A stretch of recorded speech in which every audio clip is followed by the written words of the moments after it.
అలాంటి సందర్భంలో మిమ్మల్ని చూశాను, కానీ మిమ్మల్ని అదే మరిగా మీ సిస్టర్ గారిని చూస్తున్నాను, కానీ మీరు కూడా ఇంత పెద్ద ఎత్తున పైకి ఎదిగారని ఫస్ట్ టైం నాకు అనిపించింది. ఆశ్చర్యపోయాను. ఎందుకంటే మీరంతా కూడా ఇంకా తండ్రి చాటున ఇంకా రన్ చేస్తున్నారు వ్యవస్థ అనుకున్నాను, కానీ మీకంటూ ఒక ప్రత్యేకంగా ఒక ఆలోచనే కాకుండా ఒక ఆచరణలో పెట్టారంటే, నేను దగ్గర 45 సంవత్సరాల్లో ఏదైతే ప్రాక్టీస్ చేస్తున్నానో నువ్వు చాలా చిన్న వయసులోనే ఆ పని చేసావు. దానికి మనస్ఫూర్తిగా అభినందనలు. Congratulations. I wish all the best. Thank you so much, sir. I think I would like to give my credit to my dad because daddy అర్ధరాత్రి అయినా మార్నింగ్ అయినా 4 o'clock అన్నా 3 o'clock అన్నా ఖచ్చితంగా బ్యాక్ మీటింగ్స్ పెట్టి he is a workaholic. And I think I have taken that trait from him and I'm extremely grateful that he has been my guiding force. నేను అందుకనే mind set అనేది ఎట్టుంటుందంటే, నారాయణ గారి ఇన్స్టిట్యూట్లో అదొక బ్రాండ్. ఆ బ్రాండ్ కావడానికి అందరూ ఇక్కడ ఉన్నారు, ఆల్ ఇండియా మొత్తం వచ్చారు. ఒక ఆర్డినరీ స్టూడెంట్స్ని ఆయన దగ్గరికి పంపిస్తే వాళ్ళు ఎక్స్ట్రాడినరీ స్టూడెంట్గా తయారు చేసి బయట పంపిస్తున్నారు. ఇంకా మామూలు పిల్లల్ని ఎక్స్ట్రాడినరీగా 4-5 సంవత్సరాల్లో తయారు చేస్తే ఇంకా మిమ్మల్ని వదిలిపెట్టే పరిస్థితి ఉండదు. ఎందుకంటే మిమ్మల్ని అక్కడి నుంచి ఇంట్లో 24 గంటలు ఉంటారు కాబట్టి ఆయన క్రమశిక్షణ లేకపోతే ఆయన రుద్దుడు కార్యక్రమం అంటే కొంతమందికి మీకు ఆశ్చర్యం వేస్తుంది. రుద్దడం అంటే రుద్దడం కాదు, పర్ఫెక్ట్గా తయారు చేయడం. ఆ ప్రిసిషన్ వచ్చే వరకు వదిలిపెట్టడు. ఎన్ని ఎఫర్ట్స్ అయినా చేస్తాడు. ఒక దారిలో కానీ రాకపోతే ఇంకొక దారి ఆల్టర్నేటివ్ రూట్ ఎత్తుతాడు. అల్టిమేట్గా విజయం సాధించే వరకు వదిలిపెట్టడు. ఆయన తయారు చేసిన ప్రోడక్ట్స్ వేరు. అయితే అది వచ్చినప్పుడు నాకు అనిపించింది, మీకు అందరూ పేరెంట్స్ కూడా ఆలోచిస్తాం, పిల్లలు మనకంటే ఇంకా బాగా రాణించాలి, తల్లిదండ్రుల కంటే పిల్లలు ఇంకా బాగా చేసినప్పుడు ఒక సాటిస్ఫాక్షన్ ఉంటుంది. కానీ మీరు చిన్న వయసులోనే చాలా ముందుకు పోగలిగారు. ఇద్దరిని నేను చూస్తున్నా, మీ ఆర్గనైజేషన్ చూస్తున్నా. అప్పుడప్పుడు నారాయణ గారు అనేవారు, నేను నారాయణ ఇన్స్టిట్యూట్లో ఉంటే ఇంకా బెటర్గా ఉంటుందని. ఏం బాధ లేదు, మీరు లేకపోతేనే అక్కడ బెటర్గా ఉంటుంది. ఆ స్టేజ్కి రీచ్ అయిపోయింది. మీరు లేరనే లోటు ఏమీ లేదు. దానికి కారణం మీ ఎఫర్ట్, మీరు చేసిన విధానం. నేను ఎప్పుడైతే మైండ్ సెట్ ఏ విధంగా పనిచేస్తుంది అని ఆ బుక్ చూసినప్పుడే నాకు చాలా ఆశ్చర్యం వేసింది. ఒక బెస్ట్ సబ్జెక్ట్ని సెలెక్ట్ చేసుకొని మైండ్ సెట్ అనేది కానీ కొద్దిగా మార్చుకుంటే, పాజిటివ్ మైండ్ సెట్తో ఉంటే ఏదైనా చేయగలుగుతామని అతి చిన్న వయసులో రాసినటువంటి శ్రావణ్ని మనస్ఫూర్తిగా అభినందిస్తున్నా. Hands off to her. Thank you so much sir. Thank you. చాలామందిని చూశారు, కానీ మేమందరం ప్రాక్టీస్ చేసాం. మేము ప్రాక్టీస్ చేసి పైకి వచ్చాం. నువ్వు ఒక స్టెప్ ముందుకెళ్ళి 10 మంది పైకి రావడానికి నువ్వు ప్రయత్నం చేస్తున్నావు. Congratulations. I wish all the best. Thank you so much sir. I believe we always underestimate the power of mind. Our mind is a powerful tool. కానీ నిజంగా how many people today are using our mind to the fullest? Like we can rewire our thought process, we can go into that subconscious mind, we can trigger that subconscious mind.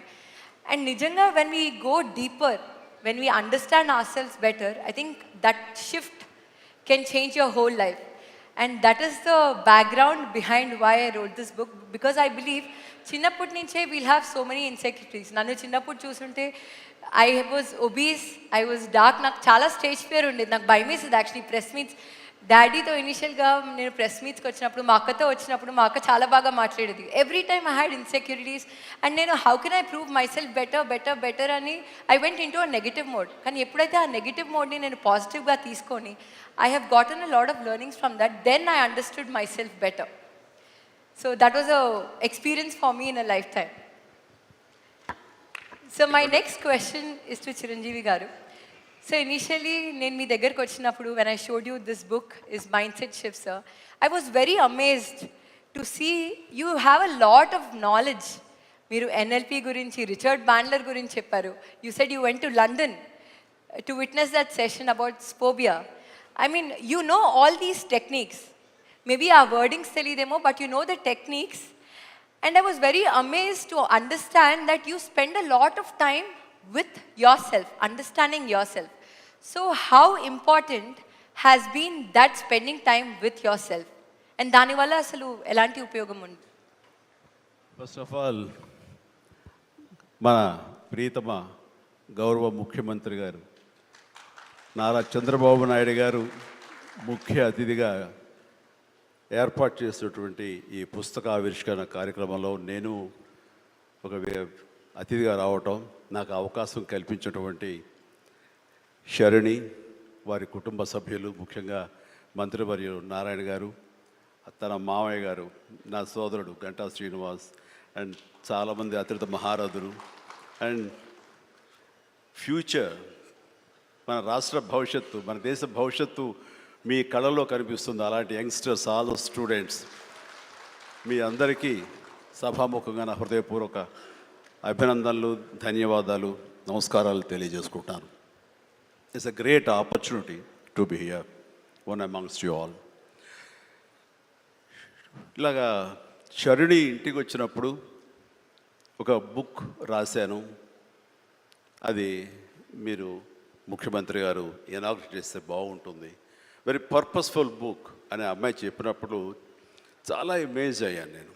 ఆ బుక్ని క్లుప్తంగా నేను 4-5 పేజీలు చూసినప్పుడు నాకు ఎప్పటి నుంచో ఇలాంటి పర్సనాలిటీ డెవలప్మెంట్ మీద, అలాగే సీక్రెట్ అనే ఒక బుక్ ఉండేది. అది ఎన్నో దశాబ్దాలు, 2-3 దశాబ్దాల ముందే ఆ బుక్ నేను చూడటం నాకు జరిగింది, తటస్థపడింది. అప్పుడు ఇంకా ఇండియాలో రాలేదు ఆ బుక్, దాని ట్రాన్స్లేషన్ కానీ దాని వీడియో నేను చూడటం జరిగింది. ఆ బుక్లో చెప్పిన ఎన్నో విషయాలు నాకు తెలుసో తెలియకనో నాకు నేనుగా అనుకున్న అవన్నీ ఆచరించడం మొదలుపెట్టాను నేను. అది నాకు ఎంతో హెల్ప్ అయింది. ఓ ఇలా ఉంటుందా అన్నది. సో తను అడిగిన ప్రశ్న కానీ ఇందాక గౌరవ ముఖ్యమంత్రి గారు చెప్తున్న దానికి మైండ్ సెట్ షిఫ్ట్ అనేది అత్యంత అవసరం. మనం ఒక గాడిన పడి అదే ధోరణిలో ఒక గానుగెద్దులాగా కష్టపడతాం. ప్రతి వాళ్ళు కష్టపడతారు, బట్ ఆ కష్టపడటంలో స్మార్ట్గా కష్టపడతారా, హార్డ్ వర్క్ తోటి వాళ్ళు కష్టపడుతున్నారా అనే దాని మీద మనం ఆలోచించుకుంటే కనుక చాలామంది ఇలాంటి అవేర్నెస్ లేక, ఇలాంటి శరణి లాంటి వాళ్ళు ఇచ్చేటువంటి పుస్తకాలు వాళ్ళకి గైడ్ చేయక, లేకపోతే గురువులు గైడ్ చేయక, లేకపోతే వాళ్ళుగా ఆ షిఫ్ట్ అనేది తెలియక అదే గానుగెద్దులాగా అదే కష్టంతో అలాగే జీవితాన్ని వెళ్ళదీసే వస్తారు. అట్లాగే ఏదో టైంలో రిటైర్డ్ అయిపోతారు, జీవితం చాలిస్తారు, ఇది చాలు ఈ జన్మకి ఇంతే అనుకుంటారు. అది కరెక్ట్ కాదు. మైండ్ షిఫ్ట్ చేయటం మూలంగా కష్టపడే మనస్తత్వం ఉంటే, నీ ఇష్టమైనటువంటి ప్రొఫెషన్లో కనుక నువ్వు ఉండగలిగితే ఆ రాణింపు, ఆ వెళ్ళే హైట్స్ అది వేరే. అంటే ఉదాహరణకి నేను చెప్పుకుంటే నా గురించి సాదాసీదా కుటుంబంలో పుట్టి ఒక మామూలుగా ఒక డిగ్రీలో యావరేజ్ మార్కులతోటి చేసిన తర్వాత ఏం చేయాలి, ఎలా చేయాలి అని అనుకుంటే నా తల్లిదండ్రులు నన్ను గైడ్ చేసేంత నాలెడ్జ్ కూడా వాళ్ళకి లేదు. అలాంటి టైంలో నాకు అనిపించింది, నాకు చిన్నప్పటి నుంచి ఇంట్రెస్ట్ యాక్టింగ్. 10th క్లాస్ చదువుతున్నప్పుడు ఒక డ్రామా వేశాను, బెస్ట్ యాక్టర్ వచ్చింది. కాలేజ్ డేస్లో ఇంకో డ్రామా వేశాను, అది బెస్ట్ యాక్టర్ వచ్చింది. అది documented, it's that full proof. So నాకు అనిపించింది, ఓహో మనలో గొప్ప నటుడు ఉన్నారనమాట, మనం కనుక ట్రై చేస్తే సినిమా ఇండస్ట్రీలో ఒక లెవెల్లో ఉండొచ్చు అనమాట.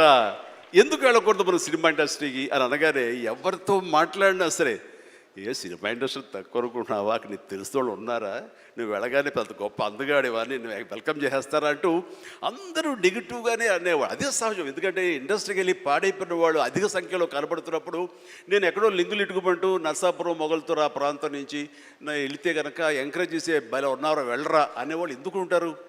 కానీ లోపల నా తపన అంతా ఇది కదా, ఖచ్చితంగా వెళితే వెళ్ళాలి అనిపించింది. అదే విషయం అమ్మా నాన్నలు చెప్పాను. నేను మైండ్ షిఫ్ట్ గురించి మాట్లాడుతున్నాను. అమ్మా నాన్నలు చెప్తే నువ్వు వెళితే నీకు ఇంట్రెస్ట్ ఉంటే వెళ్ళు, కానీ ఏదైనా జరగచ్చు, రేపు పొద్దున నువ్వు రాణించవచ్చు రాణించకపోవచ్చు. అలాంటి పరిస్థితుల్లో టైం వేస్ట్ కాకుండా ఇంకో కోర్స్ కూడా చేస్తే, నువ్వు చెన్నై వెళ్తానంటున్నావు, నీ ఫిలిం ఇన్స్టిట్యూట్ ట్రైనింగ్తో పాటు ఇంకో కోర్స్ కూడా చేస్తే బాగుంటుంది కదా. సపోజ్ ఇది రాణించలేదు, ఇంకో దాంట్లోకి వెళ్తావు, టైం వేస్ట్ కాదు అంటే వాళ్ళ మాట కాదనలేక ఏమో బొమ్మ పైకి సిరితే కాయిన్ బొమ్మ పడవచ్చు, బొలుసు పడవచ్చు, జీవితంలో ఇది మనం ఊహించి చెప్పలేం అనే ఉద్దేశంతో నేను ఏం చేశానంటే ICWI institute of cost accountants and works of India, ఇది ఎగ్మూర్లో ఉంటుండేది చెన్నైలో. అక్కడ నైట్ కాలేజీ చేస్తూ పగలంతరేమో ఫిలిం ఇన్స్టిట్యూట్లో ట్రైనింగ్ తీసుకుంటూ అలాగా 2 జోడు గుర్రాల స్వారీ లేదా 2 పడవల మీద ప్రయాణం చేయడం ప్రయత్నం చేశారు. కానీ ఎక్కడో నాకు ఇష్టం లేనిది అంతంత మాత్రంగా తప్పదని చేపట్టేటువంటి ICWA కోర్స్ మీద నాకు నిరాశక్త కలిగింది. దాన్ని నెమ్మదిగా దానికి తెలియదుకాలు ఇచ్చేసి వదిలేశాను. ఆ తర్వాత ఫిలిం ఇన్స్టిట్యూట్లోనే నేను ఏమైనా చేయాలి, చావో రేవో బతుకో చావు ఇక్కడే ఉండాలి, మనం ఇందులో చేయాలి. ఎప్పుడైతే నేను ఒక డెసిషన్ తీసుకున్నానో